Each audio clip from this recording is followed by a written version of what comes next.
Baik, bismillah. Assalamualaikum warahmatullahi wabarakatuh. Assalamualaikum. Innal hamdalillah nahmaduhu wa nasta'inuhu wa nastaghfiruh wa na'udzu billahi min syururi anfusina wa min sayyiati a'malina. May yahdihillahu fala mudilla lahu wa may yudlil fala hadiya lahu. Asyhadu an la ilaha illallah wahdahu la syarika lah wa asyhadu anna Muhammadan abduhu wa rasuluh. Amma ba'd. Baik, pertama-tama marilah kita senantiasa memanjatkan puji dan syukur kita atas kehadirat Allah Subhanahu wa taala, karena di mana pada pagi hari ini kita masih diberi nikmat kesehatan, nikmat waktu luang, terlebih lagi nikmat iman dan Islam, sehingga kita masih dapat untuk hadir dalam kajian Islam online. Salawat serta salam tak lupa pula kita kirimkan kepada Rasulullah Muhammad Sallallahu Alaihi Wasallam, Nabi yang menjadi uswatun hasanah atau suri tauladan yang baik bagi kita semua. Baik, kami ucapkan ahlan wa sahlan kepada Al-Ustaz Dr. Irwan Fitri LC serta seluruh hadirin yang telah bergabung dalam kajian Islam online dengan pembahasan kitab hadis Sahih Bukhari, pertemuan ke-14 dengan pembahasan hadis ke-27, hadis ke-28 serta hadis ke-29. Sebagai informasi kepada seluruh hadirin, kajian Islam online merupakan kajian yang diadakan oleh grup Sesi and Friends for Allah. Selanjutnya kami menyampaikan kepada seluruh hadirin, di mana kajian kita akan terdiri dari dua sesi. Sesi pertama yaitu sesi penyampaian materi oleh Al-Ustaz, dan dilanjutkan dengan sesi kedua yaitu sesi tanya jawab. Kami juga menghimbau kepada seluruh hadirin agar tetap menonaktifkan mikrofon selama penyampaian materi berlangsung. Baik, untuk mengefisienkan waktu, sebelumnya kami persilahkan kepada Al-Ustaz Dr. Irwan Fitri LC untuk menyampaikan materi. Kepada Al-Ustaz, walyatafaddal mashkura. Bismillahirrahmanirrahim. Alhamdulillahirabbil alamin. Wa bihi nasta'inuhu ala umuri dunya waddin. Salatu wassalamu ala rasulil karim wa ala alihi wa sahbihi ajma'in. Yaqulu rabbuna jalla jalaluhu wa taqaddasat asma'uhu fi kitabihil karim wa huwa asdaqul qa'ilin ba'da'udzu billahi minasyaitonir rajim. Ya ayyuhalladzina amanu taqullaha haqqa tuqatih wa la tamutunna illa wa antum muslimun. Allahumma shalli ala Muhammadin wa ala alihi wa sahbihi wa sallam. Allahumma 'allimna bima yanfa'una wanfa'na bima 'allamtana wa zidna 'ilman warzuqna fahman. Assalamualaikum warahmatullahi wabarakatuh. Waalaikumsalam warahmatullahi wabarakatuh. Alhamdulillah wa syukurillah, kita semua memuji Allah Subhanahu wa taala bahwa alhamdulillah nikmat Allah Subhanahu wa taala selalu dicurahkan kepada kita sekalian. Tentu salah satu nikmat yang Allah berikan itu kepada kita sampai hari ini adalah kesehatan dan kesempatan.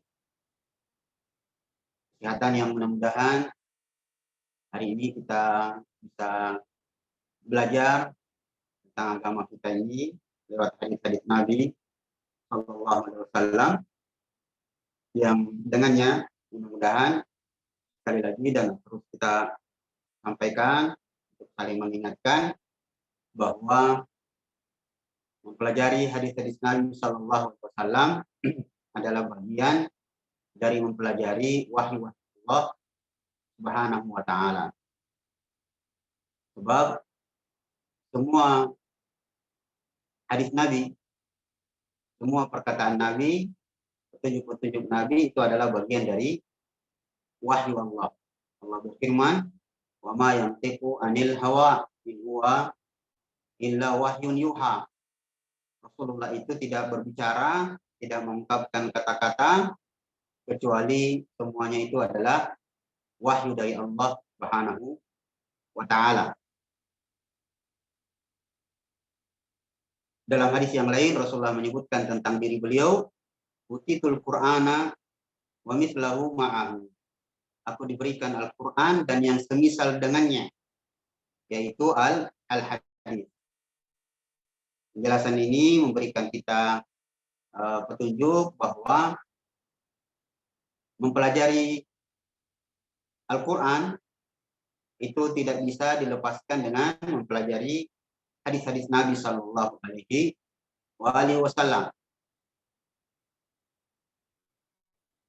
Bahwa banyak perintah-perintah dalam Al-Quran yang kita hanya akan dapatkan rinciannya, prakteknya dalam hadis-hadis Nabi Shallallahu Alaihi Wasallam.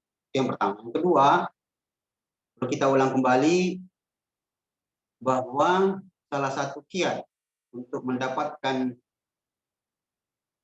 syafaat dari Rasulullah nanti di hari kiamat adalah dengan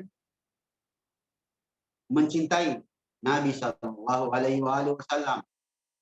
Dan salah satu jalan atau kiat untuk mencintai Nabi dan mendapatkan cintanya adalah dengan mempelajari hadis-hadisnya. Maka alhamdulillah Allah berikan kita nikmat yang kedua berupa kesempatan. Artinya kita memberikan kesempatan untuk diri kita, ya, menyempatkan diri untuk mempelajari hadis-hadis Nabi Shallallahu Alaihi Wasallam. Apalagi yang kita pelajari adalah kumpulan hadis-hadis yang para ulama sudah menyepakatinya bahwa hadis-hadis dalam Sahih Al-Bukhari ini adalah hadis-hadis yang sahih, yang dengannya kita yakin 100% bahwa apa yang kita pelajari ini ya sesuatu yang sangat jelas dan sangat valid.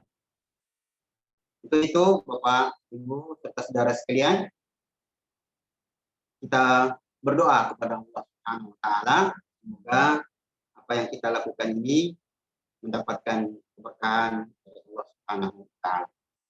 Baik, saudara sekalian, kita lanjutkan pelajaran kita dalam Sahih Bukhari. Kita ke hadis ke-27. Yang pekan lalu kita telah mempelajari hadis ke-26. Hadis dalam bab menyebarkan salam, bagian dari iman. Satu catatan penting bahwa dalam teks atau naskah aslinya dalam Sahih Bukhari itu babnya justru berbunyi salatun man jama'ahunna faqad jama'a al-iman. Ada 3 hal, barang siapa yang mengumpulkannya maka dia telah mengumpulkan keimanan. Yang pertama adalah al-insaf bin nafsi, berlaku adil kepada diri sendiri. Yang kedua, budlus salam, menebarkan salam. Dan yang ketiga, al-infaq min iftiqar, berinfak di saat membutuhkan. Hanya saja dalam terjemahan kita dapati seperti yang ada di layar adalah menyebarkan salam bagian dari Islam. Tapi tidak mengapa, kita baca teks hadisnya. Haddatsana Qutaibah qala haddatsana Al-Laits an Yazid bin Abi Habib an Abil Khair an Abdullah ibn Umar ibn Amr anna rajulan sa'ala Rasulullah sallallahu alaihi wa alihi wasallam ayyul islami khairun qala tut'imut ta'am wa taqra'us salam ala man arafta wa man lam ta'rif.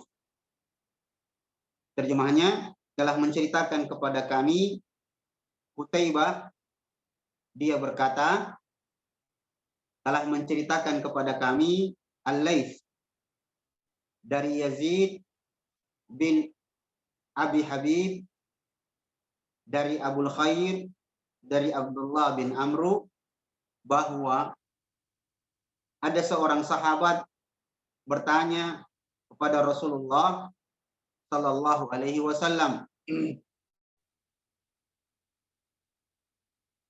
Islam manakah yang paling baik? Ayul Islami afdal atau khair? Islam manakah yang paling baik? Nabi Sallallahu Alaihi Wasallam jawab, kamu memberi makan dan memberi salam kepada orang yang kamu kenal dan tidak kamu kenal. Alhasil, saudara sekalian, hadis ini ada kemiripan dengan hadis yang telah lewat di hadis-hadis ke-10 atau 11, ya, tentang keutamaan memberi salam, ya, dan memberi makan. Kita pernah menyebutkan teks hadis yang lain bahwa Rasulullah SAW mengatakan, barang siapa, atau dalam bentuk perintah, afsyus salam, tebarkanlah salam, wa at'imut ta'am, berikan makan kepada orang yang membutuhkan, wasallu wan nasu niyam, dan salatlah di tengah malam ketika manusia kebanyakan tidur, dalam keadaan tidur, tadkhulul jannata bisalam, maka kalian akan masuk surga dalam keadaan selamat, dalam keadaan baik. Tersinya adalah pada hadis ini ketika Rasulullah ditanya manakah Islam yang paling baik, beliau mengatakan prakteknya adalah dengan memberi makan dan memberi salam kepada yang kita kenal ataupun yang tidak kita kenal. Sedikit tambahan penjelasan dari apa yang pernah lewat, yang kita pelajari pada teks hadis yang mirip dengan hadis ini, bahwa memberi makan yang menjadi jawaban dari pertanyaan sahabat, pertama pelajarannya adalah ini secara umum sangat disukai dan sangat besar pahalanya memberi makan kepada orang yang membutuhkan ketika kita berada dalam keadaan lapang. Tapi akan lebih besar lagi pahala seorang hamba memberi makan, ya, memberikan bantuan makanan kepada saudaranya sedangkan dia sendiri berada dalam keadaan yang membutuhkan. Ya. Kenapa? Sebab sebagaimana yang kita pahami, seseorang ketika berada dalam keadaan lapang lalu dia memberikan bantuan, itu tentu hampir ya wajar-wajar saja. Tetapi ketika seseorang berada dalam keadaan butuh, lalu dia bisa memberikan bantuan kepada saudaranya, tentu ini adalah sesuatu yang luar biasa dan pastinya ya mendapatkan pahala yang jauh lebih besar. Maka inilah yang dimaksud oleh teks pertama. Bagian pertama dalam hadis ini, Rasulullah mengatakan, kamu memberi makan. Jadi memberi makan artinya memberi bantuan makanan, baik dalam keadaan lapang ataupun dalam keadaan ya membutuhkan. Dalam keadaan sempit kita butuh juga, ya, tetapi kita tetap memberi. Dan ini sangat jelas penjelasannya dalam Al-Quran. Allah berfirman, potongan ayatnya, wa yu'thiruna ala anfusihim walau kana bihim khassasah. Mereka mendahulukan saudaranya yang lain padahal mereka juga berada dalam keadaan yang butuh. Kalimat berikutnya, dan dengannya kita akan mendapatkan pelajaran lain, bahwa dan memberi salam kepada orang yang kamu kenal dan yang kamu tidak kenal. memberikan salam kepada orang yang kita kenal tentu sesuatu yang biasa. Tetapi memberikan salam kepada yang kita tidak kenal, inilah yang perlu dihidup-hidupkan kembali sunnah Nabi SAW, karena dengannya kita telah menyebarkan rasa aman kepada manusia ini. Seandainya orang yang kita tidak kenal itu ternyata agamanya bukan Islam, ternyata dia bukan seorang muslim, maka dia akan mendengarkan satu kalimat yang akan menenangkan hatinya, paling minimal dia akan mendapatkan satu bayangan bahwa Islam ini adalah agama yang damai. Itu jika salam kepada orang yang kita tidak kenal dan kita tidak tahu apa agamanya.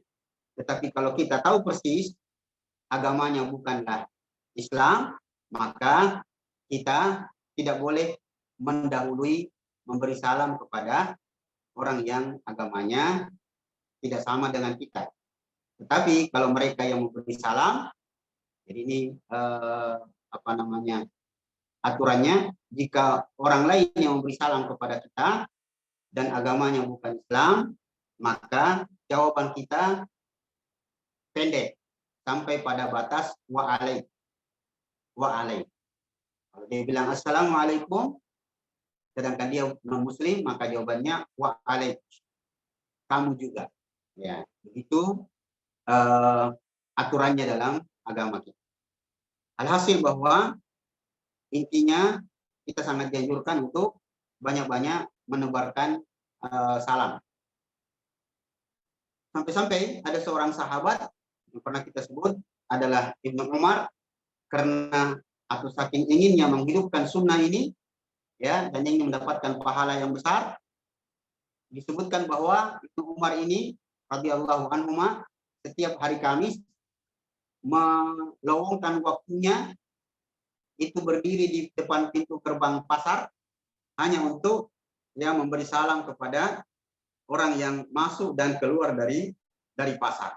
Ya, ini salah satu petunjuk betapa para sahabat itu adalah orang yang sangat haris, orang yang sangat tamak dalam kebaikan, dalam mempraktikkan perintah-perintah Nabi Shallallahu Alaihi Wasallam. Nah, itulah sebabnya mereka menjadi orang-orang yang memiliki kedudukan di sisi Rasulullah Shallallahu Alaihi Wasallam. Baik, saudara sekalian, kita pindah ke hadis berikutnya. Bab mengingkari pemberian dan istilah kekufuran di bawah kekufuran. Begitu teksnya di terjemahan Bapak-bapak, ya. Kalau teks aslinya, ya, kufrun duna kufur. Kekufuran yang di bawah batas kekufuran. Ya, nanti maksudnya adalah ada bentuk kekufuran yang tidak mengeluarkan seseorang dari keislamannya, tapi tetap diistilahkan sebagai orang yang kufur. Kita dengarkan hadisnya.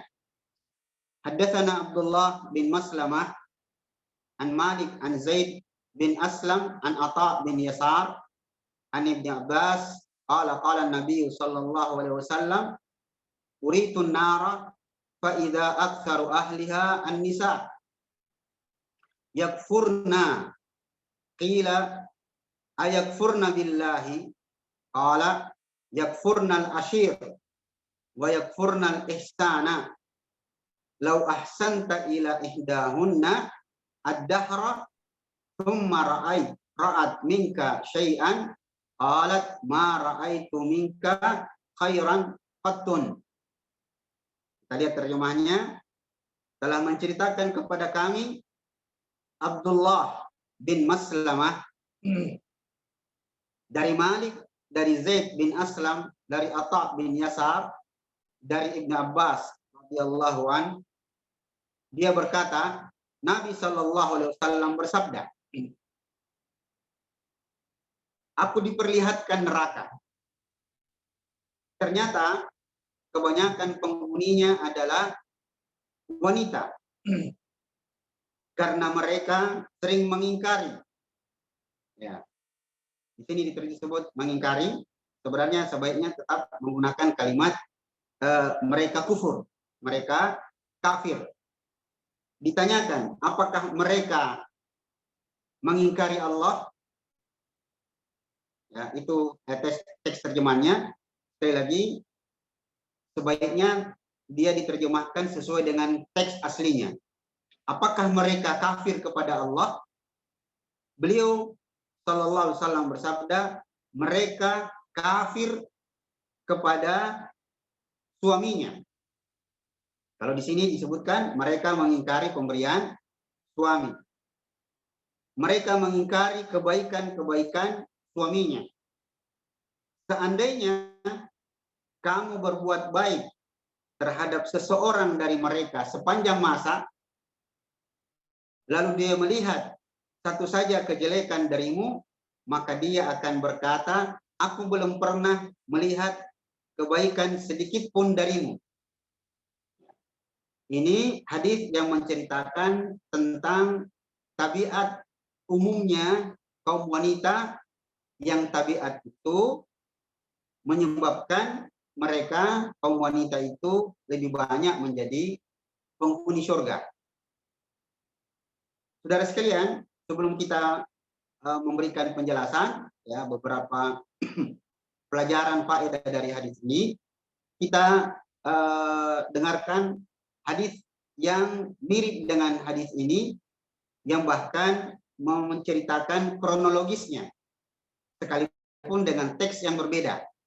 Jadi diceritakan bahwa suatu saat Nabi Shallallahu Alaihi Wasallam itu berkhutbah, khutbah Id. Lalu beliau turun dari mimbar, kemudian mendekat ke arah barisan atau jamaah kaum wanita. Karena zaman itu tidak ada mikrofon, beliau agak mendekat, yang jaraknya lebih memungkinkan suara beliau sampai kepada barisan jamaah kaum wanita di salat itu. Rasulullah kemudian bersabda dengan mengatakan, ya ma'syaran nisa tasaddaqna, wahai kaum wanita, bersedekahlah, segeralah kalian bersedekah. Fa inni ara aksara ahlin nari minkun, karena aku melihat kebanyakan penghuni neraka itu dari golongan kalian. Maka disebutkan dalam hadis itu, berdirilah seorang wanita kemudian bertanya kepada Rasulullah, walima ya Rasulullah, kenapa ya Rasulullah? Maksudnya apa sebabnya wanita menjadi penghuni terbanyak di dalam neraka? Rasulullah mengatakan, yakfurnal ashir, mereka mengkafiri suaminya, mengkafiri suaminya. Nah, itu sekarang kita melihat penjelasannya. Kenapa kalimatnya menggunakan kalimat kafir? Maka pertama perlu dipahami bahwa kebaikan, perbuatan baik, amalan soleh itu disebut dalam istilah agama kita sebagai iman. Perbuatan soleh, amalan soleh disebut sebagai keimanan. Sedangkan perbuatan maksiat itu diistilahkan dengan kekufuran. Maka kaum wanita, terutama kaum istri yang dimaksud dalam hadis ini, mereka disebut kafir kepada suaminya karena bermaksiat kepada suami itu bagian daripada kekufuran. Bagian daripada kekufuran. Tetapi kekafirannya bukan merupakan kekafiran yang mengeluarkan dia dari agama Islam. Dia tidak dihukumi sebagai orang yang murtad. Itu pelajaran pertama. Bahwa perbuatan maksiat itu diistilahkan dengan kekufuran. Pelajaran yang kedua, Bapak Ibu jamaah sekalian, pertama minta maaf kami kepada ibu-ibu bahwa Rasulullah menceritakan kebanyakan penghuni neraka adalah kaum wanita. Salah satu sebabnya adalah karena umumnya kaum wanita itu selalu mengingkari kebaikan-kebaikan suaminya. Sampai disebutkan dalam hadis ini, teks yang ada pada kita, Rasulullah sendiri mengatakan, seandainya salah seorang di antara kalian, wahai kaum suami, selalu berbuat baik dalam 1 tahun itu kebaikanmu, bahkan sepanjang masa kalian berbuat baik kepada istrimu, lalu ada saja satu kesalahan kecil yang engkau lakukan, maka yang kecil itu berupa kesalahan, itulah yang selalu diungkit-ungkit oleh sang istri. Ya. Tetapi ibu sekalian, bahwa ini sifat umum bagi mereka kaum wanita yang tidak pernah belajar agama ini. Jadi umumnya kalau wanita-wanita yang belajar agama, insya Allah mereka akan ya melakukan tindakan yang baik, soleh, menerima ya penghasilan suaminya, bersifat qanaah, ya merasa cukup dengan apa yang mencaci maki suaminya, merendahkannya, ya itu bagi mereka yang belajar agama. Tetapi umumnya kata para ulama, hadis ini bercerita tentang keumuman sifat wanita jika sudah menjadi istri sering mengingkari kebaikan suaminya. Pelajaran ketiga, sekali lagi, kenapa wanita itu dianggap kafir kepada suaminya? Jawabannya adalah bahwa karena dalam hubungan suami istri, hak suami itu sangat besar. Atau kewajiban istri kepada suaminya sangat besar. Saking besarnya, sampai-sampai Rasulullah Sallallahu Alaihi Wasallam bersabda,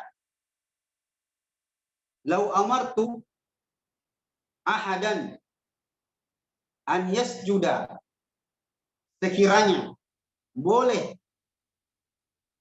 seorang manusia sujud kepada sesamanya manusia, la amartum ra'atan an tasjuda ala zaujiha. Atau kama qala sallallahu alaihi wasallam, seandainya boleh ya manusia sujud kepada sesamanya manusia, sungguh aku akan memerintahkan seorang istri untuk bersujud di hadapan suaminya.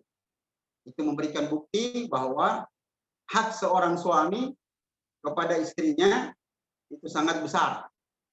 Sangat besar. Dalam hadis yang lain yang perlu diperhatikan oleh setiap ibu-ibu rumah,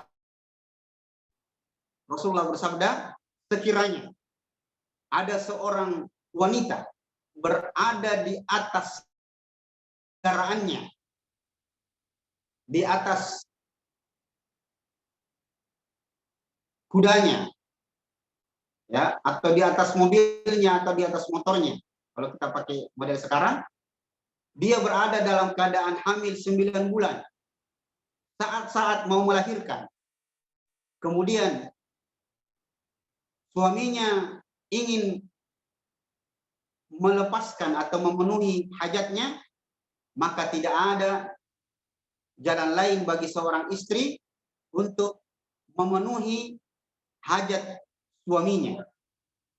Para ulama mengatakan hadis ini memang isinya adalah siga mubalaghah. Ya, karena tidak mungkin ada suami yang minta untuk dilayani padahal istrinya berada dalam keadaan ya yang sangat membutuhkan pertolongan. Tetapi intinya adalah ingin menggambarkan kepada kita bahwa kewajiban seorang istri kepada suaminya sangatlah besar. hak seorang suami kepada istrinya sangat besar. Berhenti di sini, Bapak Ibu jamaah sekalian. Mungkin ada yang bertanya, wah kalau begitu enak dong jadi suami. Ya, jawabannya tidak. Kelihatannya memang istri punya kewajiban yang sangat besar. Tetapi berita gembiranya kepada para ibu, para istri adalah hadis Nabi SAW yang mengatakan bahwa innal mar'ata idza shallat khamsaha wa shamat syahraha wa ata'at zawjaha wa hafizat farjaha. Ya, dalam riwayat urutannya adalah sesungguhnya seorang wanita jika sudah sholat 5 waktu dengan baik, lalu dia puasa dengan baik, lalu dia menjaga kehormatannya, lalu dia taat kepada suaminya, 4 syarat ini sudah cukup untuk dia masuk ke dalam surga, kata Rasulullah SAW di ujung hadisnya, idza matat dakhalatil jannah min ayyi babin sya'a. Kalau dia sudah sholat, puasa, menjaga kehormatannya, dan taat kepada suaminya, maka kalau dia mati dan suaminya ridho kepadanya, maka dia akan dipersilahkan masuk surga dan memilih dari pintu mana saja yang dia kehendaki.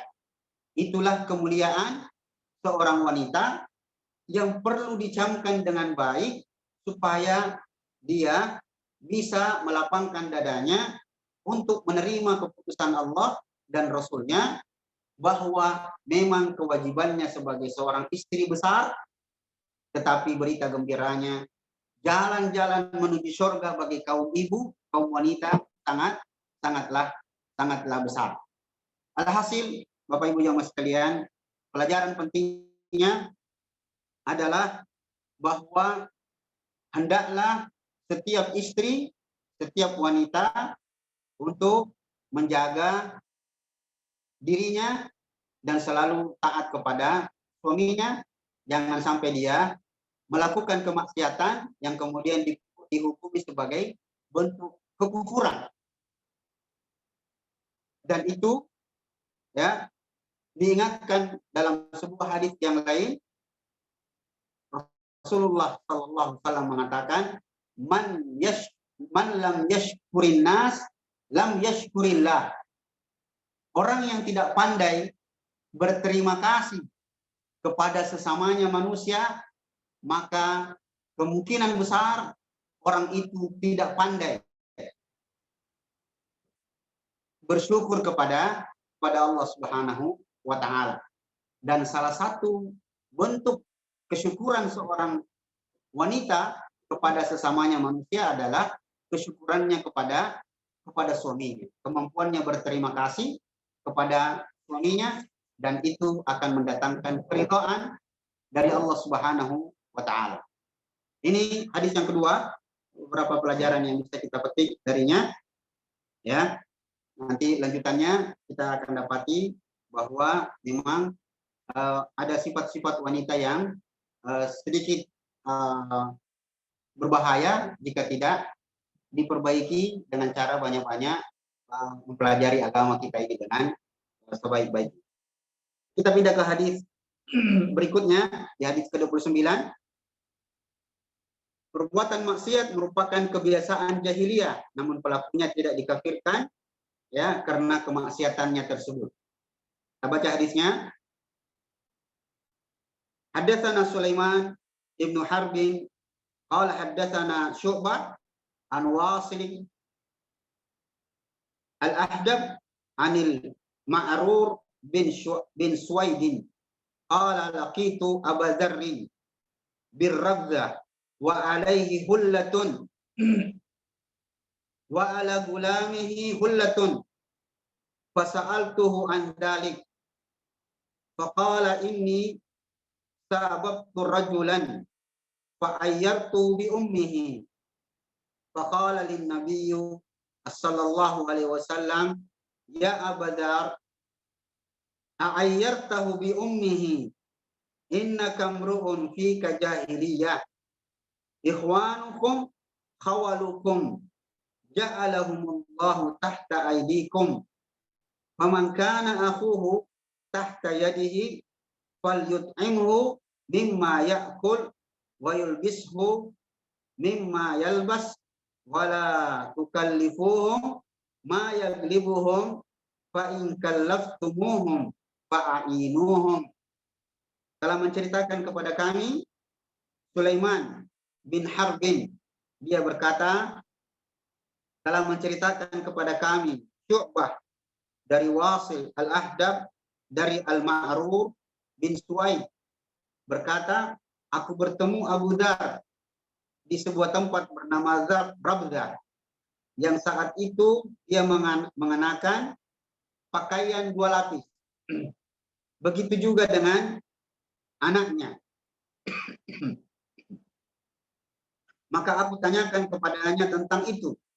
Maka dia menjawab, aku telah menghina seseorang dengan cara menghina ibunya. Maka Nabi SAW menegurku dengan mengatakan, wahai Abu Dar, apakah kamu menghina ibunya? Sesungguhnya kamu masih memiliki sifat jahiliyah. Saudara-saudara kalian adalah tanggungan kalian. Allah telah menjadikan mereka di bawah tangan kalian. Maka siapa yang saudaranya berada di bawah tangannya atau tanggungannya, maka jika dia makan, berilah makanan seperti yang dia makan. Bila dia berpakaian, berilah seperti yang dia pakai. Janganlah kalian membebani mereka sesuatu yang di luar batas kemampuan mereka. Jika kalian membebani mereka, maka bantulah mereka. Hadis ini, saudara sekalian, yang babnya adalah ya bahwa perbuatan maksiat itu merupakan kebiasaan jahiliyah. Di mana perbuatan maksiat dalam hadis ini? Perbuatan maksiatnya adalah yang dilakukan oleh Abu Dzar, di mana beliau itu menghina seorang anak dengan menghina ibunya. Bagaimana caranya? Di situ disebutkan dalam beberapa penjelasan ulama bahwa suatu saat Abu Dzar memarahi seseorang yang seorang itu yang masih kecil, masih anak-anak, tapi dia berkulit hitam. Lalu Abu Dzar kemudian memarahinya dengan mengatakan, dalam teks Arab dikatakan, Abu Dzar mengatakan, ya ibnas sauda, wahai anak dari orang yang berkulit hitam. Ya ibnas sauda. Kalau bahasa kita orang Makassar mungkin yang caranya itu lotong. Wahai kau yang wahai lotong, wahai yang hitam. Tapi Abu Dzar dia sebut ibunya. Dia sebut orang tuanya. Ya benas sauda, wahai anak orang yang berkulit hitam. Kata itu masuk dalam golongan ya perbuatan jahiliyah karena dia menghina ibunya. Sekalipun sebenarnya dia menghina orang tersebut tapi dia menyebut ibunya. Di sini memberikan petunjuk bahwa kata-kata seperti itu yang mungkin kita menganggapnya wah biasa saja. Ternyata itu masuk dalam perbuatan maksiat dan itu bagian dari kebiasaan orang-orang jahiliyah. Ternyata saudara sekalian, kebiasaan seperti ini masih ada di tengah masyarakat kita. Biasa orang-orang itu kalau bertengkar dia sebut mamanya orang, sebut bapaknya. Kau bapak tahu nih, kau mama anu. Nah, seperti itu tidak boleh. Ya, apalagi biasanya kalau orang bertengkar, ya dia melaknat dan saling mencaci maki, ya kedua orang tuanya, dan itu berbahaya. Dalam hadis yang lain yang disebutkan oleh Ali bin Abi Thalib dengan teks yang lain juga ada di Sahih Bukhari, nanti kita akan dapatkan di kayaknya di pertengahan hadis kitab, bahwa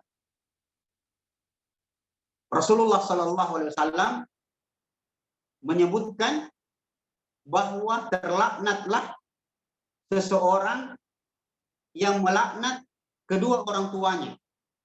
Terlaknatlah seseorang yang melaknat kedua orang tuanya. Sahabat bertanya, apa mungkin ada seorang anak yang berani atau melaknat kedua orang tuanya? Maka Rasulullah SAW mengatakan, iya. Bagaimana caranya? Ketika dia bertengkar, ya, dia kemudian mencaci maki kedua orang tua lawannya, maka lawannya itu pun ikut mencaci maki, ya, kedua orang tuanya. Jadi mencaci maki atau melaknat orang tua orang lain itu sama dengan mencaci maki dan melaknat kedua orang tua sendiri. Dan itu adalah perbuatan jahiliyah dan dosanya sangat sangat besar. Jadi inilah hal yang disebutkan sebagai benang merah dengan babnya, bahwa berbuat maksiat itu, ya, bagian dari sifat-sifat jahiliyah. Dan hebatnya adalah menghina anak itu bagian dari menghina orang tua, dan itu, ya, sekali lagi masuk dalam kategori telah bermaksiat kepada Allah Subhanahu wa taala. Pelajaran yang lain yang bisa kita petik dari hadis ini adalah wasiat Rasulullah, pengarahan Rasulullah kepada Abu Dzar ketika Rasulullah Shallallahu Alaihi Wasallam bersabda, saudara-saudara kalian adalah tanggungan kalian. Jadi itu artinya kalau kita adalah anak yang lebih besar, maka saudara-saudara kita itu menjadi tanggungan kita. Ya. Allah telah menjadikan mereka di bawah tangan kalian, artinya di bawah kekuasaan kalian. Maka siapa yang saudaranya di bawah tangannya atau di bawah tanggungannya, maka jika dia makan, maka berilah makanan seperti yang dia makan. Jadi seorang suami sebagai pemimpin, sebagai penanggung jawab dalam rumahnya, itu diperintahkan oleh Rasulullah SAW dalam sisi makanan, juga pakaian dan seterusnya. Apa yang kita makan, maka itu juga yang dimakan oleh anak istri kita. Kenapa ini keluar? Sebab akan datang suatu masa nanti ada orang-orang yang, ya, tidak memperhatikan keluarganya. Dia asik dan enak makan di restoran, sedangkan, ya, keluarganya makan sesuatu yang, ya, di bawah standar, tidak sama dengan yang dia makan. Dia berpakaian yang mahal, tetapi kemudian anak dan istrinya tidak diberi pakaian. Wasiat yang penting untuk kita perhatikan, ujungnya Rasulullah SAW mengatakan kepada Abu Dzar, dan tentu ini untuk kita semua, jika engkau memberikan beban, memberikan perintah kepada orang-orang yang di bawah tanggunganmu, maka janganlah membebani mereka di luar batas kemampuan mereka. Dan jika kalian memberikan beban, bantulah dia. Jadi kalau kita memberikan tugas, tetap ada, ya, bantuan yang kita berikan untuk menyelesaikan tugas yang kita berikan kepada orang-orang yang masih dalam tanggungan kita. Ini pelajarannya. Alhasil, ya, perbuatan maksiat itu, dosa itu adalah sifat-sifat jahiliyah yang harus kita tinggalkan. Berikutnya, hadis yang perlu kita pelajari sama-sama, dan ini sangat penting. Hadis bahwa bila dua kelompok orang yang beriman berperang, maka damaikanlah. Kita dengarkan hadisnya, saudara sekalian. Haddatsana Abdurrahman bin Al-Mubarak, haddatsana Hammad bin Zaid, haddatsana Ayyub wa Yunus anil Hasan anil Ahnaf bin Qais. Qala dhahabtu li ansar li ansura hadha ar-rajula falaqiyani Abu Bakra faqala aina turidu? Qultu ansuru hadha ar-rajula qala irji' fa inni sami'tu Rasulullah sallallahu alaihi wasallam yaqul idza taqal muslimani bisayfayhima fal qatil wal maqtul finnar. Fa qultu ya Rasulullah hadzal qatil fama balul maqtul qala innahu kana harisan ala qatli sahibihi. Kita baca terjemahannya sama-sama. Telah menceritakan kepada kami Abdurrahman bin Al-Mubarak, telah menceritakan kepada kami Ahmad bin Zaid, telah menceritakan kepada kami Ayyub dan Yunus dari Al-Hasan dari Al-Ahnaf bin Qais. Dia berkata, aku datang untuk menolong seseorang. Kemudian aku bertemu dengan Abu Bakar. Maka dia bertanya kepada aku, kamu mau kemana? Aku menjawab, aku hendak menolong seseorang. Dia berkata, kembalilah, pulanglah. Karena aku pernah mendengar Rasulullah Sallallahu Alaihi Wasallam bersabda, jika dua orang muslim saling bertemu untuk berkelahi, untuk berperang, ya, dengan menghunus pedang masing-masing, maka yang terbunuh dan yang membunuh masuk neraka. Aku pun bertanya, wahai Rasulullah, ini bagi yang membunuh. Tapi bagaimana dengan yang terbunuh? Maka Nabi Shallallahu Alaihi Wasallam menjawab, dia juga sebelumnya sangat ingin membunuh temannya. Hadis ini, kalau kita sebutkan dalam bentuk kisahnya, bahwa satu saat ada dua muslim yang saling berperang, berkelahi, bertengkar, tapi menggunakan senjata tajam. Lalu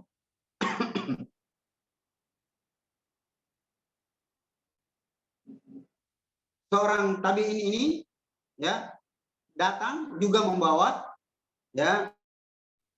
benda tajam. Lalu dia ditanya, kamu mau kemana? Dia bilang, saya mau membantu teman saya itu. Ya, maka dipesanlah kepadanya untuk pulang. Jangan sampai kalian saling membunuh. Karena Rasulullah Sallallahu Alaihi Wasallam bersabda, yang membunuh dan yang dibunuh sama-sama di dalam neraka. Sampai sini kita putus sebentar.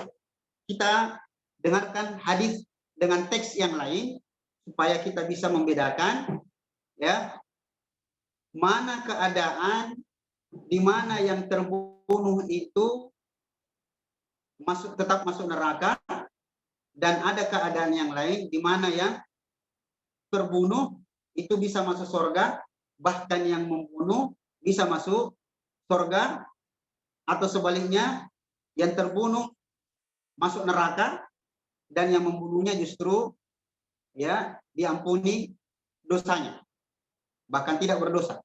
Kita dengarkan teks hadis yang lain. Ya, suatu saat seorang sahabat bertanya kepada Rasulullah Sallallahu Alaihi Wasallam, wahai Rasulullah, bagaimanakah pendapatmu jika ada orang yang ingin merampas hak saya? Dalam riwayat disebutkan, dia mengatakan ada orang yang mau merampok saya. Kemudian perampok itu membunuh saya. Kemanakah saya? Maka Rasulullah Sallallahu Alaihi Wasallam mengatakan kepadanya, kamu di dalam surga. Kamu di dalam surga. Dia terbunuh.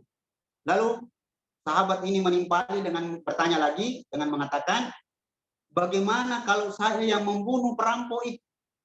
Bagaimana kalau saya yang membunuh perampok itu? Rasulullah mengatakan, dia di neraka. Dia di neraka. Artinya apa? Kepada sahabat yang membunuh itu tidak mendapatkan dosa. Kenapa? Apa bedanya dengan hadis yang kita baca tadi? hadis yang kita baca tadi, yang ada pada kitab kita ini, Sahih Bukhari ini, yang baru saja kita baca tadi, itu berhubungan dengan orang yang berperang, orang yang berkelahi. Orang yang berkelahi, yang membunuh dan yang dibunuh sama-sama di neraka. Kenapa? Karena keduanya sama-sama berniat membunuh. Karena keduanya sama-sama berniat membunuh. Yang dibunuh, ya, itu tetap masuk neraka karena seandainya dia yang sempat duluan, maka dia yang akan membunuh. Jadi hadis ini, yang membunuh dan yang dibunuh masuk neraka karena dua-duanya punya niat untuk melepaskan nyawa orang lain. Adapun kasus orang yang membunuh karena dia dirampok, maka itu berhubungan dengan pembelaan. Dan Islam, agama kita lewat Rasulullah Shallallahu Alaihi Wasallam itu menganjurkan kita dan membolehkan kita untuk melakukan tindakan defensif, pembelaan diri, ya. Dan kalau ternyata pembelaan diri itu tidak sengaja, kita akhirnya membunuh sang perampok, maka kita tidak berdosa. Jika kita mati, kita masuk surga. Kenapa masuk surga? Dalam hadis yang lain, Rasulullah Shallallahu Alaihi Wasallam bersabda bahwa man kutila duna malihi duna dinihi fahuwa syahid, wa man kutila duna malihi fahuwa syahid, wa man kutila duna ahlihi fahuwa syahid. Barang siapa yang terbunuh karena mempertahankan agamanya, maka dia mati syahid. Barang siapa yang terbunuh karena mempertahankan hartanya. Nah, ini tadi. Kalau suatu saat ada kaum muslimin yang dibegal, dirampok hartanya, lalu dia melawan, dan dia terbunuh, maka dia mendapatkan pahala syahid. Pahalanya adalah pahala syahid, dijamin masuk surga. Kalau dia membunuh dalam pertarungannya dengan sang begal karena mempertahankan hartanya atau dengan perampok, maka kalau dia membunuh, maka dia tidak berdosa karena dia melakukan tindakan defensif dan terpaksa waktu itu, ya, dia membunuh dan sama sekali tidak ada niat untuk membunuh karena dia yang melakukan, ya, tindakan defensif dan melindungi hartanya. Adapun yang terbunuh, ya, kalau dia yang begalnya, dia yang perampoknya, sekalipun dia mati, dia tetap dalam neraka karena pertama dia melakukan kemaksiatan, ingin membunuh orang dan ingin merampas harta orang. Dalam lanjutan hadisnya, wa man qutila duna ahlihi fahuwa syahid. Barang siapa yang mempertahankan keluarganya, dan yang dimaksud adalah keluarga wanitanya. Misalnya ada orang yang berusaha untuk memperkosa keluarga perempuan kita, lalu kita membela dan akhirnya kita terbunuh, maka kita mendapatkan pahala syahid. Ini Bapak Ibu serta saudara sekalian, perbedaan antara saling membunuh karena ada niat dari awal, yaitu berupa perkelahian, dengan membunuh atau terbunuh karena mempertahankan harta, ya, dari perbuatan jahat orang lain. Ini Bapak Ibu sekalian, ya, beberapa penjelasan yang bisa kita jelaskan pada kesempatan ini. Mudah-mudahan ini bisa memberikan pembelajaran kepada kita sekalian bahwa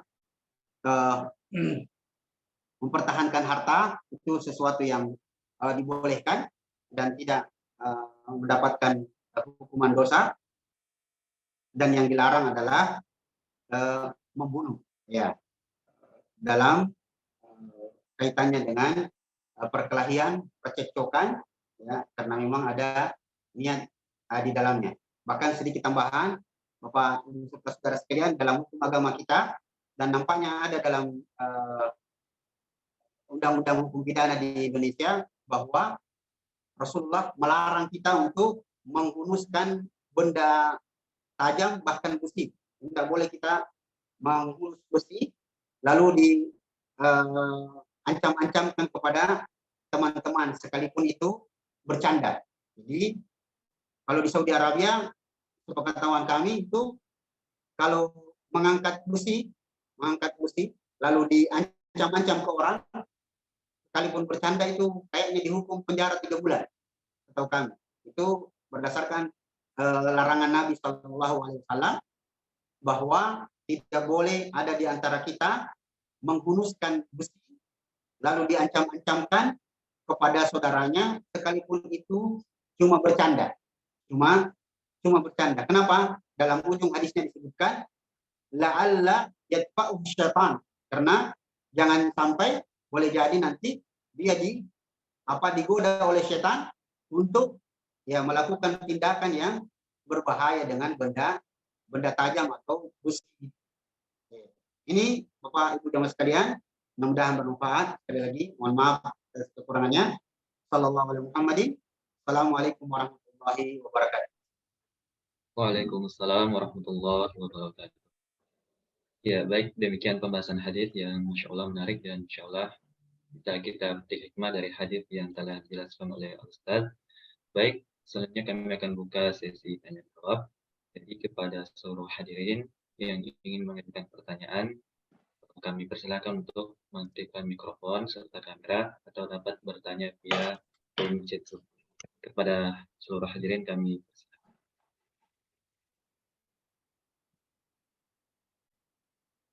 Baik. Ada pertanyaan? Silakan.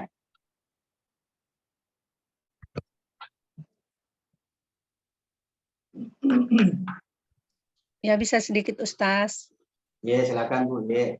Assalamualaikum warahmatullahi wabarakatuh. Waalaikumsalam. Ngolok-ngolok itu kalau kan sesuai niatnya Ustaz ya. Kalau niatnya saling mengolok-ngolok ya, biasa kita bersaudara gitu, bercanda gitu. Itu bagaimana Ustaz? Kan tergantung niatnya ya. Untuk lucu-lucuan sebenarnya kalau kita saling biasa bersaudara kita baku ejek-ejek gitu, lucu-lucuan. Jadi yang lain pada ketawa. Bagaimana itu Ustaz? Kira-kira kalimatnya bagaimana Bu? Ada bisa kasih contoh? Ya, seperti yang tadi Ustaz contohnya bilang lotong umpamanya atau pesek umpamanya gitu ya. Iya. Ya, makasih Ustaz. Ya, Assalamualaikum warahmatullahi wabarakatuh. Baik, bismillah, alhamdulillah, wassalatu wassalamu ala rasulillah. Yang pertama, yang perlu kita pahami dan bangga dengannya bahwa agama kita ini adalah agama yang luar biasa. Ya. Agama yang sangat lengkap, semua aturan-aturannya sangat jelas, ya. Dan hal yang sangat diprioritaskan oleh Rasulullah SAW ya dalam dakwanya setelah mendakwakan tentang tauhid, beliau bersabda, innama bu'itsu liutammima makarimal akhlak. Sekalipun teks ini teks yang lemah, dalam teks yang sahih adalah mahasinal akhlak. Sesungguhnya aku tidaklah diutus, ya, aku diutus ke muka bumi ini sebagai nabi dan rasul untuk menyempurnakan akhlak manusia. Hubungannya dengan bercanda disebutkan bahwa Rasulullah SAW itu kalau bercanda jujur, ya, bercandanya jujur. Itu yang pertama. Yang kedua, perlu kita pahami tentang bercanda yang isinya bohong, bahaya sekali. Ya, Rasulullah SAW bersabda, wailun liman kadzaba liyudhikan nasa. Celakalah seseorang yang berbohong hanya untuk membuat orang lain tertawa. Jadi kalau yang ini saja berbahaya sekali. Berbohong hanya untuk membuat orang ketawa. Dan yang paling bahaya adalah yang dimaksud secara umum Itu yang dimaksud adalah berbohong dengan menggunakan hal-hal yang dengan hubungannya dengan agama. Sangat berbahaya. Seperti itu, ibu kita, bapak, ya saudara sekalian kita tahu ada acara di televisi itu namanya stand up comedy. Itu wajar-wajar saja, tetapi ada beberapa hal yang berbahaya. Kalau dia seret-seret masalah agama, itu bahaya. Ya, bisa masuk dalam bab penistaan. Kita tahu sekarang ini seperti ini karena kebablasan, bukan ceplos, memang bablas. Sule dan kawan-kawan itu, kawan-kawannya sempat ya karena dia bercanda dan tidak berpikir apa yang dia mau ucapkan, dia menghina agama kita. Dia bilang miras itu singkatan dari minuman Rasulullah. Itu berbahaya, kafir itu bahaya sekali, bahaya. Ya. Atau ada satu acara di televisi biasa itu dalam hubungannya dengan lawakan itu namanya merosting orang. Nah, itu roasting itu bahaya itu. Ya. Saya biasa lihat, wah ini betul-betul yang siap dirinya untuk di roasting begitu sudah mati hatinya juga, masa tidak tersinggung dikasih begitu.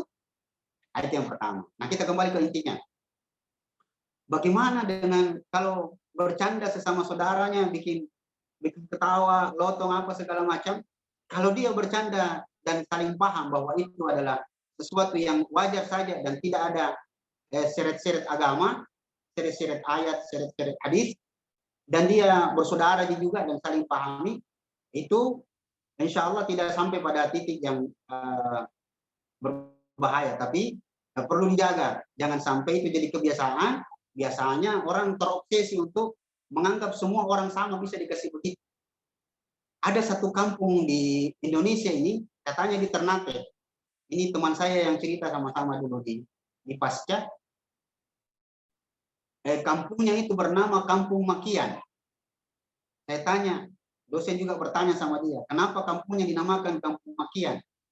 Menurut penjelasan teman ini, itu karena orang-orang kampung itu menjadikan caci maki itu sebagai apa namanya alat untuk mempererat pertemanan dan persaudaraan. Jadi minta maaf, tidak apa-apa saya sebut sebagai contoh saja, karena dia yang kasih contoh lebih jelas. Itu katanya mereka kalau ketemu sama temannya yang lama tidak berjumpa, sedangkan dia panggil, "Oi anjing, kamu anjing, dari mana lagi kamu ini? Lama tidak jumpa. Sini sudah, makan sini. Sumber air sudah dekat, makan. Ini anjing satu ini." Itu kalimat yang mereka katanya sudah biasa, ya, dan dianggap sebagai sarana media untuk saling keakraban. Tapi jelasnya pasti ada sisi negatifnya, ya, yang berbahaya. Nah, waktu kami kuliah itu ada teman yang dosen tanya, apa kira-kira dampak negatifnya? Dia bilang ada, yaitu ada beberapa keluarga yang akhirnya cerai. Ya, terjadi perceraian gara-gara itu terbawa-bawa dalam hubungan suami istri, dia caci maki istrinya apa segala macam. Itu bahaya itu. Ya. Padahal waktu pacaran biasa saja. Kalinya sudah suami istri, caci maki itu ternyata berdampak. Nah, alhasil kalau bercanda ya dijaga-jaga, direm-rem sedikit. Ya, berbahaya. Jangankan bercanda mengucapkan kalimat yang bisa menyakiti hati orang lain, tapi kita anggap biasa, dan mungkin teman juga yang dihina itu atau saudara kita yang hina itu biasa, tetapi mari kita dengarkan ajaran agama kita yang luar biasa. Rasulullah Shallallahu Alaihi Wasallam dalam satu sabdanya mengatakan, tidak boleh seseorang mentertawakan kentut saudaranya. Bayangkan. Karena Rasulullah Sallallahu Alaihi Wasallam harrama an yadhakar rajulu durata akhihi. Atau kama qala. Saya agak lupa teksnya yang lebih valid. Adalah Rasulullah Sallallahu Alaihi Wasallam mengharamkan seorang Muslim mentertawakan kentut saudaranya. Padahal kalau kita pikir Ya, bagaimana tidak ketawa Ustaz? Nah, memang lucu. Ya. Pertama misalnya dari sisi baunya, betul nih ini kau itu dianggap biasa. Atau lucu karena memang ada ibu bapak ya, ada jenis kentut itu memang bikin ketawa orang. Entah nadanya atau entah gasnya yang berbau apa. Ada yang memang bentuk nadanya itu, suara nada dari kentut. Bahkan kalau saya tidak salah di tahun 90-an itu pernah di Amerika dilakukan kayak lomba kentut. Ayo bayangkan, Rasulullah melarang itu, kita mentertawakan. Nah, ternyata beberapa waktu yang lalu saya coba-coba mencari penjelasan ulama kenapa sampai kentut saja kita dilarang untuk mentertawakan kentut saudara kita. Nah, ternyata hikmahnya adalah karena kentut itu adalah sesuatu yang umum terjadi, maka tidak boleh kita menghina, mencela, apalagi sampai pada titik mencaci maki, ya, sebuah kesalahan yang umum terjadi, kesalahan yang pasti semua orang kentut. Maka tidak boleh kita membiasakan diri dengan penghinaan seperti itu. Kalau sesama saudara lalu menggunakan dalil tergantung niatnya, ya hati-hati saja. Sebab suatu saat kita akan berhadapan dengan suatu keadaan di mana hati orang bisa berubah. Ada orang itu dia saja yang mau candai orang, tapi ketika yang dia dicandai dia marah. Ya. Kalau kita lihat dia gayanya ketawa, luar biasa ini orang, berarti dia siap untuk dicandai juga. Begitu dia dicandai ya dapat, ternyata marah dia. Itulah sebabnya agama kita ini mengatur, ya, sampai hal-hal yang sangat sederhana diatur juga. Ya. Jadi kalau bercanda sama saudara ya tahan sekalipun sesama saudara. Ya, ada hal-hal yang perlu kita tetap menjaga sebagai minimal menjaga adab-adab yang diajarkan oleh agama kita ini, dan tentu juga oleh orang tua kita. Ya, wallahu alam. Ya. Ya, syukron Ustaz atas penjelasannya. Kita beralih ke pertanyaan berikutnya. Pertanyaan dari Ibu Sarah. Bismillah, izin bertanya Ustaz. Bagaimana hukumnya jika seorang muslim mengucapkan salam dari agama lain dengan tujuan bercanda atau agar dibilang seperti orang yang toleran terhadap agama lain?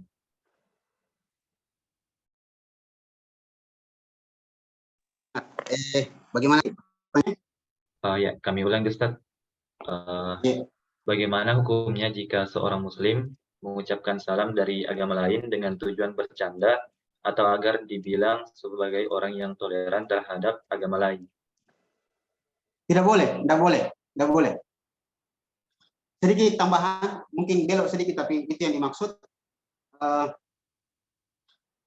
Yang saya kenal kira-kira di awal tahun 2000-an, ada seorang motivator di Indonesia ini, dari dia lah kemudian menjadi masif di kalangan kaum muslimin untuk memberi salam dengan seluruh bentuk salam agama orang. Itu tidak benar. Jadi dia mengucapkan salam begini. Assalamualaikum warahmatullahi wabarakatuh. Selamat siang, salam sejahtera. Om Swastiastu, nama budaya. Itu tidak boleh. Ya. Kalau salam saja, assalamualaikum cukup. Assalamualaikum warahmatullahi wabarakatuh cukup. Apalagi kalau dia berada dalam masjid. Apalagi kalau jelas-jelas yang di hadapan kita ini umat Islam, lebih mayoritas, lebih banyak. Maka salamnya tetap cukup dengan Assalamualaikum warahmatullahi wabarakatuh. Dan dia tidak perlu menambah salam itu hanya dengan dalih toleran. Tidak. Begini logikanya. Binatang saja, ya, Bapak serta saudara sekalian, binatang itu, kambing, kalau ketemu dengan singa, apa mungkin itu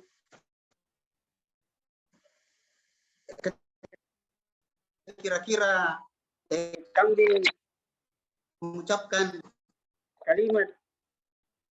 Tidak, kambing berbicara tetap dengan ngembek. Iya. Karena semua saling mengetahui. Jadi kalau sekedar dalil toleransi, maka kita semua mengucapkan salam sesuai dengan agama kita. Iya. Jadi kalau ketemu sama orang, ya, Assalamualaikum. Kalau dengan agama lain, ya kita diam-diam saja, salam, apa kabar, selesai. Jangan Assalamualaikum warahmatullahi wabarakatuh. Begitu, wallahu a'lam. Ya, syukran Ustaz atas penjelasannya. Kita beralih ke pertanyaan selanjutnya. Pertanyaan dari Ibu Yasinta. Ustaz, bagaimana cara bertaubat dari perbuatan tidak bersyukur kepada suami dan menghina atau mencela orang lain, Ustaz? Tidak boleh menghina orang lain, tidak boleh. Tidak boleh salah menghina orang lain, tidak boleh. Haram hukumnya menghina orang lain. Sekalipun dia lain agama dengan kita. Kita dilarang untuk ya menghina agama lain. Coba kita dengarkan ayat yang membuktikan betapa agama kita ini sangat toleran, ya, menghormati agama lain, tapi dengan jalur-jalurnya sendiri yang ditetapkan oleh Allah dan Rasul. Allah berfirman, saya cuma lupa di surah apa ini. Allah mengatakan dalam firman-Nya, "Wala tasubbul ladzina yad'una min dunillah fayasubbullaha adwan bighairi ilmin." Dan janganlah kalian menghina sembahan-sembahan orang lain. Jangan menghina sembahan agama lain. Kenapa? Karena nanti dia akan membalas menghina kalian dengan menghina Allah Subhanahu wa taala, dengan penghinaan yang isinya adalah permusuhan, yang itu disebabkan karena mereka tidak tahu. Tidak tahu. Bayangkan agama kita mengajarkan ya betapa toleransinya agama kita ini. Kita tidak boleh menghina. Maka ini kita perlu ajarkan kepada anak-anak kita. Tidak boleh kau hina agamanya orang. Bilang Tuhannya itu agama ini begini dan begitu. Itu Tuhannya itu lucu nah, pakai patung baru begini dan begitu. Itu tidak boleh. Tidak boleh. Kita dilarang untuk menghina sembahan orang.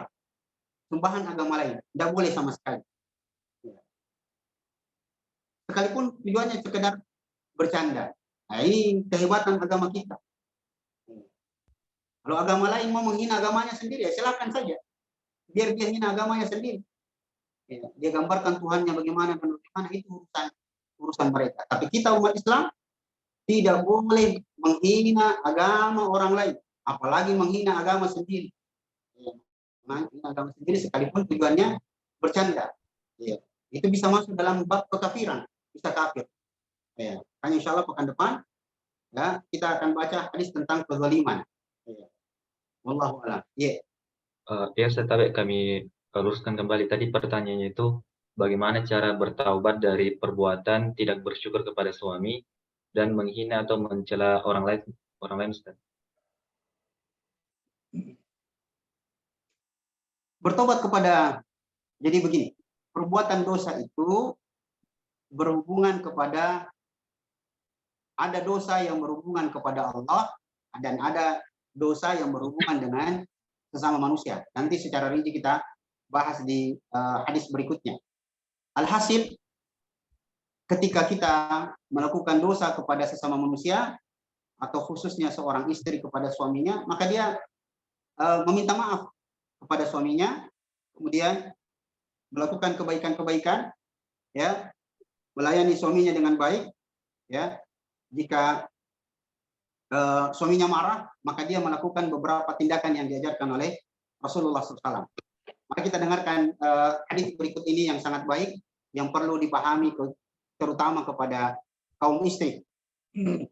Rasulullah SAW pernah bersabda kepada para sahabatnya dengan mengatakan, "Ala adullukum ala imra'atin min ahlil jannah?"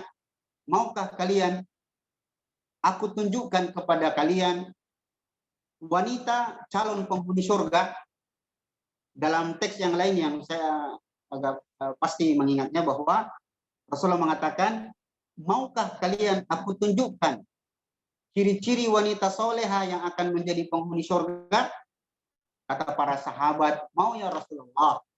Maka Rasulullah mengatakan, ciri wanita soleha yang akan menjadi penghuni surga nantinya adalah wanita al-mar'atu idza ghadiba 'alaiha zawjuha wada'at kaffaiha aw yadaiha ala fakhidaihi fi riwayatin rukbatai zaujiha, afwan. Ciri wanita soleha yang akan menjadi penghuni surga nanti adalah seorang wanita yang jika suaminya marah kepadanya, maka dia akan meletakkan kedua tangannya pada paha suaminya. Dalam teks yang saya ingat yang lain, itu pada kedua lutut suaminya. Lalu dia berkata, sang istri itu akan berkata setelah meletakkan kedua tangannya pada lutut atau kedua paha suaminya, dia akan mengatakan, inni la arfa'aha hatta tarda alaihi. Sungguh, wahai suamiku, aku tidak akan mengangkat kedua tanganku ini dari lututmu atau dari pahamu, kalau ada teks seperti itu, sampai engkau ridho kepadaku, sampai engkau ridho kepadaku. Nah, begitu ciri wanita yang baik, wanita yang soleha. Kalau suaminya marah kepadanya, apalagi kalau memang dia salah dan suaminya memarahinya, maka tentu sangat wajar dia minta maaf dengan cara yang sangat baik. Itu memegang kedua lutut suami atau pahanya. Dan di sini memberikan petunjuk bahwa anggota tubuh manusia yang paling mudah disentuh, yang membuat dia mudah memaafkan adalah lututnya. Lututnya. Coba nanti kalau suatu saat kita melakukan kesalahan kepada orang yang ada di samping kita atau di depan kita, itu kalau kita bicara lalu wajahnya merah, wajahnya berubah, pegang lututnya. Pegang lututnya itu dia mudah reda itu. Nah, itu berdasarkan petunjuk Nabi SAW. Ya. Dan juga dalam hadis yang lain, isyarat bahwa ketika Jibril datang kepada Nabi SAW, beliau meletakkan kedua tangan beliau, Jibril, di atas paha Rasulullah. Dalam penjelasan ulama yang lain, pada lutut Rasulullah SAW. Jadi, kalau merasa bersalah pada suaminya, cepat-cepat minta maaf. Dan satu hal yang perlu dipahami, bahwa tidak semua bentuk kesalahan yang kita lakukan itu disebut. Kalau minta maaf saja. Ada kesalahan yang disembunyikan, jangan disebut. Minta maaf saja. Ya, pokoknya, wahai suamiku, saya minta maaf. Ya, tolong kesalahan-kesalahan saya dimaafkan.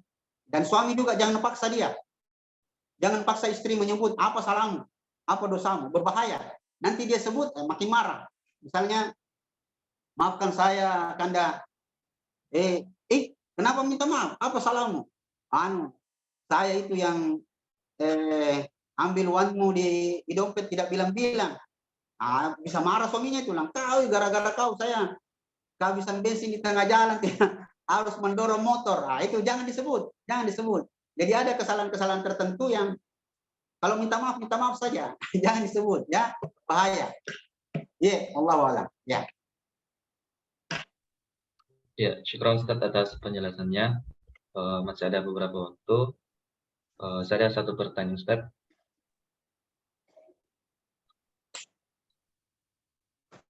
Tadi telah kita jelaskan pada bab hadis ke-28 mengenai mengingkari pemberian dan istilah kekufuran di bawah kekufuran. Nah, terkait hadis tersebut, Ustaz, di negeri kita ini, terutama lokasinya di Cianjur, itu telah dilanda bencana berupa gempa bumi, Ustaz, sehingga memporak-porandakan rumah dan membuat warga mengungsi di sana. Dan juga dari berita yang saya dengar, itu warga di sana sudah diberikan bantuan berupa pakaian dan makanan, namun ditolak karena alasan tidak ingin menerima pemberian dari gereja, Ustaz. Apakah fenomena tersebut termasuk ke dalam bagian dari mengingkari kebaikan, Ustaz, atau bagaimana? Dan bagaimana sebaiknya kita sebagai seorang Muslim berperilaku ketika kita ditimpa musibah maupun mendapati saudara kita yang ditimpa musibah, Ustaz? Baik, ya. Jadi bismillahirrahmanirrahim. Yang perlu kita pahami, mungkin ada beberapa poin yang berhubungan dengan bantuan. Pertama, kita bikinkan pertanyaan, bolehkah menerima bantuan dari teman atau kenalan atau lembaga yang notabene agamanya berbeda dengan kita? Jawabannya adalah kita balik dulu, kita balik. Muslim membantu orang lain itu sangat dianjurkan, bahkan kepada orang yang lain agamanya dengan kita.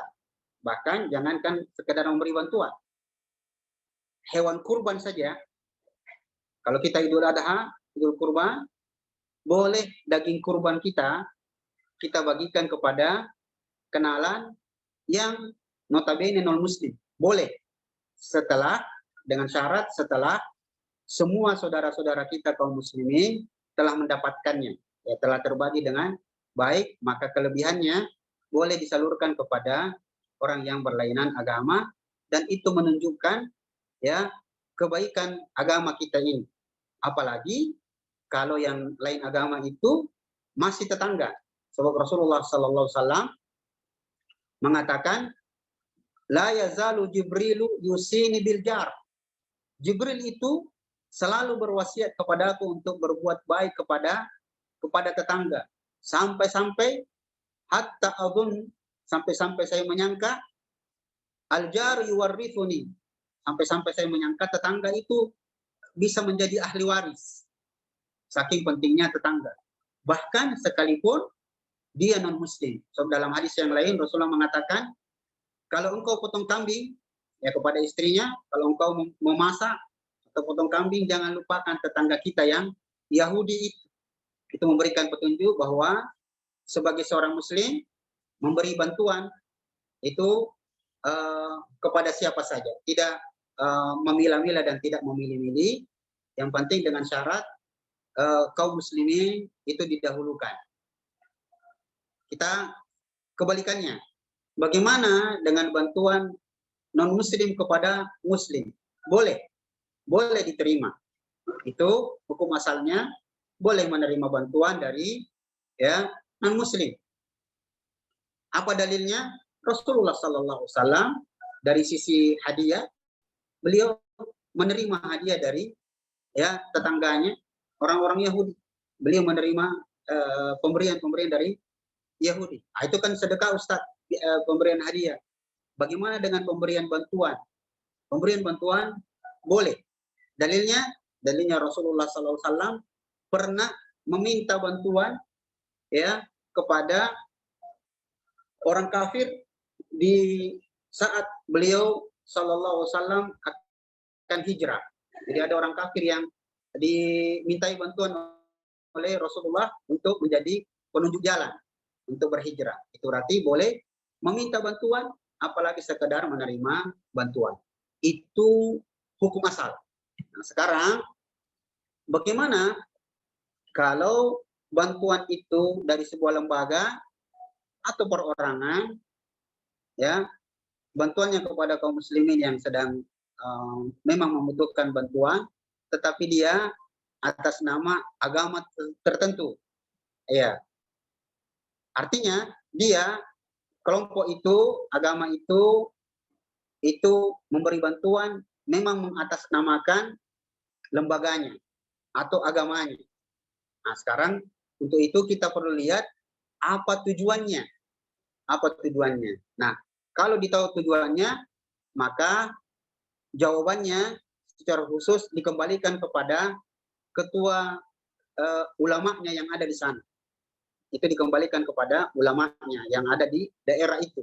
Ustadznya ya yang pemberi petunjuk di sana untuk menelaah dengan baik apa maksud bantuan ini. Kalau bantuannya ternyata ada maksud atau ada udang di balik batu, katakanlah kasarnya adalah bentuk kristenisasi, maka tentu itu boleh ditolak, boleh ditolak. Jadi itu penjelasan ringkasnya bahwa secara umum hukum asalnya menerima bantuan dari agama lain itu tidak mengapa, tapi jika dia sudah berhubungan dengan satu niat tertentu yang bisa merusak agama kita, maka boleh ditolak. Bahkan kalau ada fatwa di sana yang lebih paham tentang gerakan itu, maka tentu dia bisa saja mengeluarkan fatwa sampai titik pengharaman. Iya, wallahu a'lam. Iya. Ada yang kurang? Iya, syukur Ustaz atas penjelasannya. Jadi tibalah kita di penghujung kajian kita pada pekan kali ini, Ustaz. Iya. Ya, sebelumnya kami mengucapkan jazakallah khairan kepada Al-Ustaz Dr. Irwan Fitri LC serta seluruh yang telah menyampaikan waktu untuk menyampaikan materi pada pembahasan hadis Sahih Bukhari yang insya Allah bermanfaat bagi kita semua. Dan kami juga mengucapkan jazakallah khairan kepada seluruh hadirin yang telah meluangkan waktu untuk hadir pada pertemuan kali ini, dan semoga kita bisa mengikuti kajian kita pada pertemuan-pertemuan selanjutnya insya Allah. Ya, terima kasih banyak Ustaz. Ya, sehat selalu. Masya Allah, alhamdulillah. Terima kasih doa. Terima kasih pencerahannya Ustaz. Alhamdulillah, ya. Ya, terutama untuk yang perempuan ya Ustaz ya. Yang banyak penghuni neraka. Ini istri saya minta maaf terus ini Ustaz.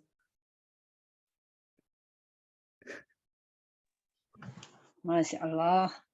Iya, makasih Ustaz. Assalamualaikum warahmatullahi wabarakatuh. Iya, jazakallahu khair. Terima kasih. Ya. Assalamualaikum warahmatullahi wabarakatuh. Ya, baik, untuk menutup kajian kita pada pekan kali ini, marilah kita bersama-sama mengucapkan doa kafaratul majelis. Subhanallah wa bihamdik, asyhadu an la ilaha illa anta astaghfiruka wa atubu ilaik. Fastabiqul khairat. Wassalamualaikum warahmatullahi wabarakatuh. Waalaikumsalam warahmatullahi wabarakatuh.